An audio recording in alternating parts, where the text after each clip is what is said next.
आना चाहिए।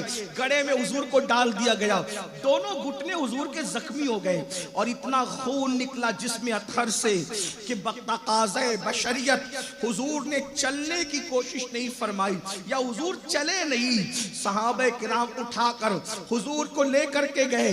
अल्लाह अकबर, जख्मों को सैयदा फातिमा ने पानी से धोया।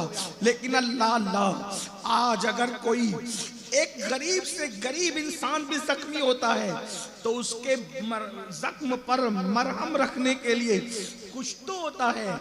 लेकिन ये सीरत का खूबसूरत बाब है कि जब तुम्हारे और मेरे नबी इसी दीन के रास्ते में जख्मी हुए तो उस वक्त तो मरहम भी न था कि हुजूर के जख्मों पे रखा जाए।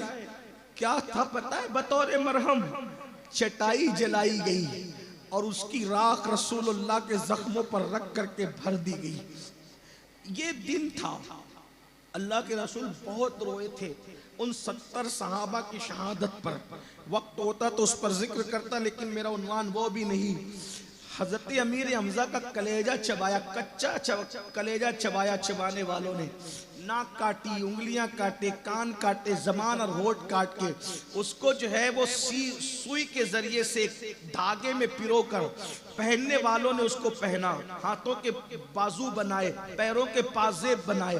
ये हाल था। जनाजे देखे नहीं जाते थे। लेकिन उन 70 सहाबा को जब दफन करने की बात आई तो मुसलमानों के पास उनको कफन देने के लिए कपड़े भी मौजूद नहीं थे। ये सूरत हाल थी।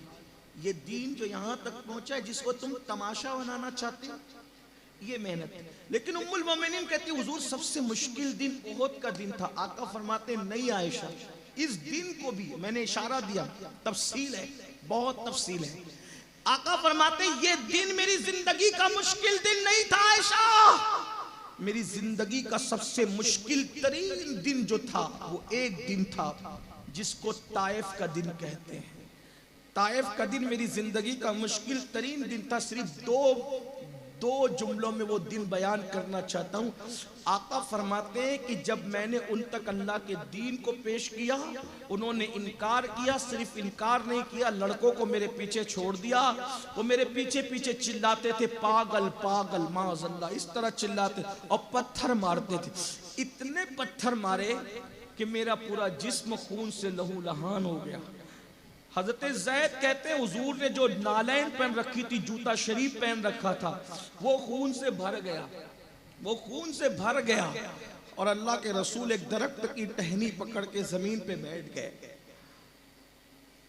आका फरमाते आयशा, जब मैं दरख्त की टहनी पकड़कर जमीन पे बैठ गया तो ताइफ के उन लड़कों ने मेरे दोनों बाजू पकड़ के मुझे उठाकर खड़ा किया।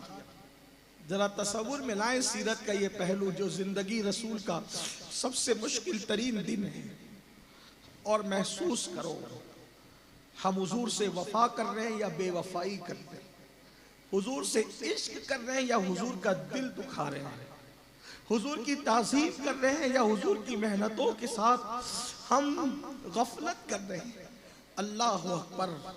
आका फरमाते थे आयशा, जब मैं दरख्त की टहनी पकड़कर बैठ गया और जख्मों ने मुझे चूर कर दिया और इतना खून निकला कि पूरा लिबास खून में भर गया, तो उन्होंने दोनों बाजू पकड़कर मुझे उठाया और उठा करके खड़ा किया।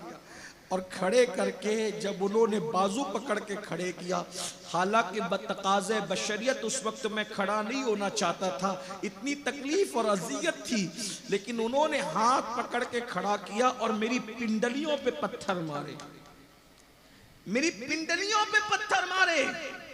अल्लाह के रसूल अलैहिस्सलाम फरमाते हैं ये मेहनत है अल्लाह के दीन के लिए। और वो जो आखिरी जुमला ताइफ को जो मुकम्मल करता है, जब हुजूर अलैहिस्सलाम ताइफ की वादियों के अंदर बैठकर आंसू बहा रहे थे दर्द की वजह से, और दाढ़ी आंसुओं से तर थी, एक ही गुलाम साथ था, हुजूर पैदल गए थे ताइफ में, सवारी भी न थी, तो उस वक्त जिब्रील आए, अर्ज की अल्लाह आपको सलाम कहता है और अल्लाह ने मुझे हुक्म दिया है कि ये पहाड़ों का फरिश्ता खिदमत के लिए हाजिर है, हुजूर बताएं आपका हुक्म क्या है। अगर आप कहें तो ताइफ की दोनों पहाड़ियों को आपस में मिलाकर इन ताइफ के गुंडों को हमेशा के लिए खत्म कर दिया जाए।